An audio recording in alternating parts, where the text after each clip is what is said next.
अस्सलाम वालेकुम दोस्तों, मैं हूं आयशा। तो दोस्तों, आज उत्तर प्रदेश के मुख्यमंत्री योगी आदित्यनाथ का ये वीडियो काफ़ी वायरल हो रहा है। शायद आपके व्हाट्सएप पर भी ये वीडियो शेयर या फिर फॉरवर्ड मैसेज के तौर पर आ गया होगा और लोग आपको ये बताने की कोशिश कर रहे होंगे कि देखिए साहब, पवन यादव हो या फिर मोहम्मद अरबाज, योगी जी किसी को भी नहीं छोड़ते और महिलाओं को छेड़ने वालों के लिए योगी जी का एक ही इलाज है और वो है बुलेट। खैर, अच्छी बात है, योगी जी को महिलाओं की इतनी फिक्र है, लेकिन आज मैं लखनऊ के इस वीडियो की बात नहीं करूंगी जिसके गुनहगारों को योगी जी बुलेट ट्रेन में बिठाने की बात कर रहे हैं, बल्कि आज मैं हापुड़ की बात करूंगी। और मैं ये चाहती हूँ कि जिस तरह से योगी जी महिलाओं को छेड़ने या फिर परेशान करने वालों का इलाज बुलेट से करना चाहते हैं, ठीक उसी तरह से मदरसों पर हमला करने वाले लोगों का भी योगी जी कुछ इस तरह से ही इलाज करें। अब चीज़ें बर्दाश्त के बाहर हो रही हैं, ऐसा देखा जा रहा है और बार बार सामने आ रहा है कि एक ख़ास मज़हब के लोगों का कोई भी त्यौहार, कोई भी धार्मिक कार्य बिना मस्जिद या फिर बिना मदरसे के सामने उत्पात मचाए पूरा नहीं होता। दरअसल कल हापुड़ के बुलंदशहर रोड पर एक मदरसा है, जामिया अरबिया खदीमुल इस्लाम। ये जो तस्वीर आप देख रहे हैं, ये उसी मदरसे की तस्वीरें हैं। कल कुछ लोग इस मदरसे के सामने आते हैं और इस पर पत्थर बरसाते हैं। आप पत्थर बरसाने वालों को उनके कपड़ों से पहचान सकते हैं, उनके हाथों में जो सामान है उससे आप पहचान सकते हैं। हालांकि गनीमत ये रही कि पुलिस ने इन दहशतगर्दों के झुंड को रोक लिया, वरना ये झुंड मदरसे में घुसने की फिराक में था।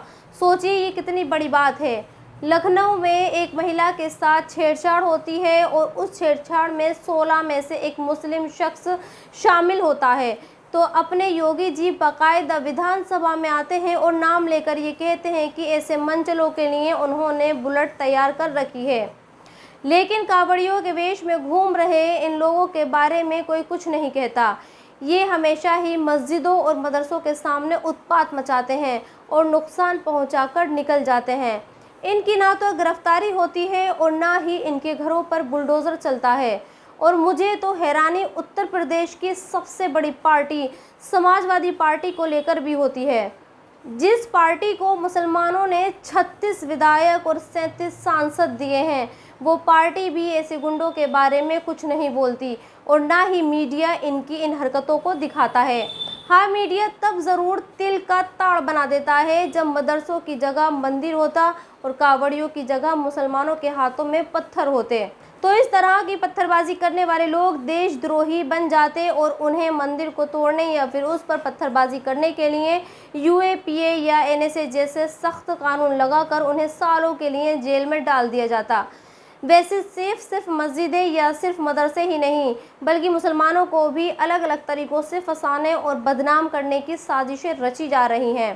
कल आगरा की पुलिस ने एक प्रेस कॉन्फ्रेंस की और इस प्रेस कॉन्फ्रेंस में पुलिस ने एक खुलासा किया और ये बताया कि 50 किलो आरडीएक्स से आगरा एयरपोर्ट को उड़ाने वाला अहमद असल में गोपेश है।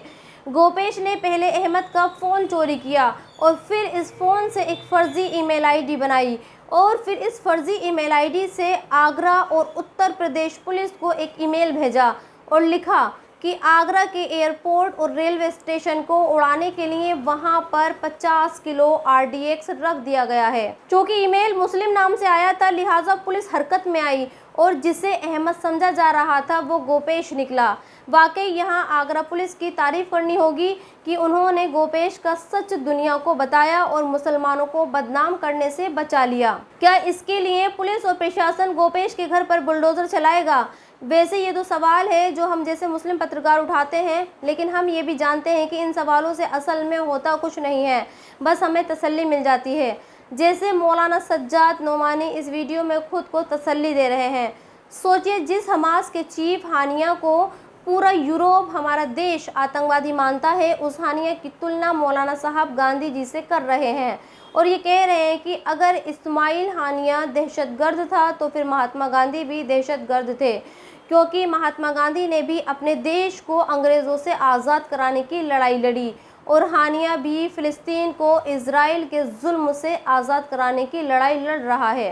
खैर, मैं इस पर ज़्यादा टिप्पणी नहीं करूँगी, लेकिन हाँ इतना ज़रूर कहूँगी, हो सकता है आप मौलाना सज्जाद को आने वाले दिनों में सलाखों के पीछे देखें, क्योंकि हमने ये देखा है कि हमारे देश में फिलिस्तीन का झंडा मात्र लहराने के जुर्म में भी लोगों को गिरफ्तार किया गया है। तो फिर मौलाना का क्या होगा, जिन्होंने हमास के चीफ की तुलना महात्मा गांधी से की है। खैर आगे बढ़ते हैं और अब बात हमारे देश के एजुकेशन सिस्टम की करते हैं। हमने पिछले कई महीनों से ऐसी खबरें देखी हैं जिसमें हमें ये पता लगा है कि देश के बड़े से बड़े कंपटीशन में भी धांधली हुई है, उसमें पेपर लीकेज हुए हैं। और कल इस पर मोहर उस लड़की ने लगा दी जिसके नीट की परीक्षा में 720 में से 705 नंबर आए थे। सोचिए लड़की कितनी होनहार, कितनी इंटेलिजेंट होगी, जिसने नीट जैसी परीक्षा ना सिर्फ क्रैक की बल्कि वो इस परीक्षा को टॉप करने वाले बच्चों में शामिल हुई। लेकिन अब ये खबर आ रही है कि ये लड़की 12वीं के एग्ज़ाम में फेल हो गई है। और हैरानी की बात तो ये है कि जब 12वीं की परीक्षा को पास करने के लिए इस लड़की ने सप्लीमेंट्री एग्ज़ाम दिया तो ये उसमें भी फेल हो गई।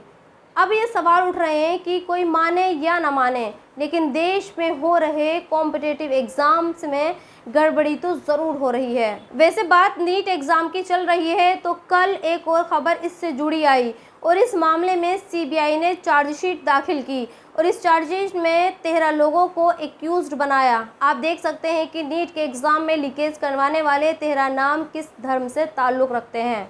अब लोग ये कह रहे हैं कि अगर इन 13 नामों में से एक भी नाम मुस्लिम होता तो फिर हमारे देश का मीडिया इसे नीट जिहाद का नाम दे देता, लेकिन अब वो सिर्फ इसे गड़बड़ी बता रहा है। और अब हमारे देश के रेल मंत्री अश्विनी वैष्णव के बारे में सोशल मीडिया पर जो लिखा और बताया जा रहा है वो आपके सामने रखना चाहती हूँ।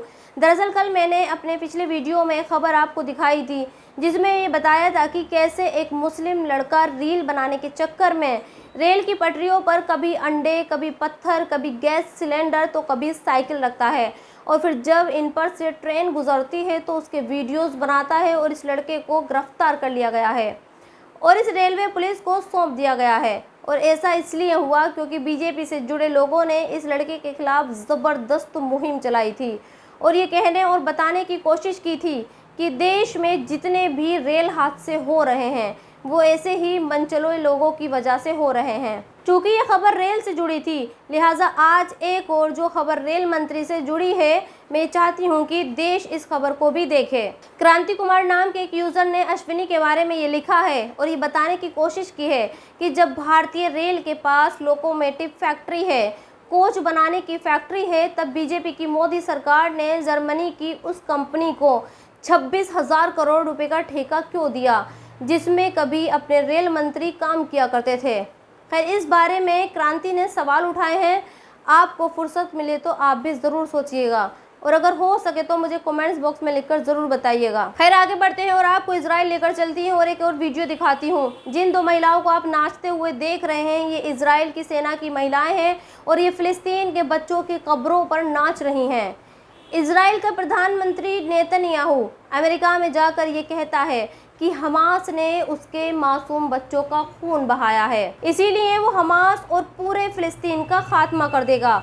और हमारे देश का मीडिया भी उस पर यकीन करता है और उसकी इन खबरों को शिद्दत के साथ चलाता है। लेकिन अब जबकि इजराइल के सैनिक फ़िलिस्तीन के बच्चों की कब्रों पर नाच रहे हैं और दुनिया को ये बता रहे हैं कि देखिए उन्होंने अपने दुश्मन के बच्चों को मौत की नींद सुला दिया है और वो उस पर डांस कर रहे हैं, तब दुनिया खामोश है और हमास के चीफ हानिया की मौत का जश्न मना रही है। और इस वीडियो के आखिर में आपको राहुल गांधी का एक और वीडियो दिखाना चाहती हूँ जिसके बारे में बीजेपी से जुड़े लोग ये कह रहे हैं कि राहुल गांधी ने ये वीडियो अपने इंस्टाग्राम के लिए बनवाया है। उन्हें वायनाड के लोगों से कोई हमदर्दी नहीं है।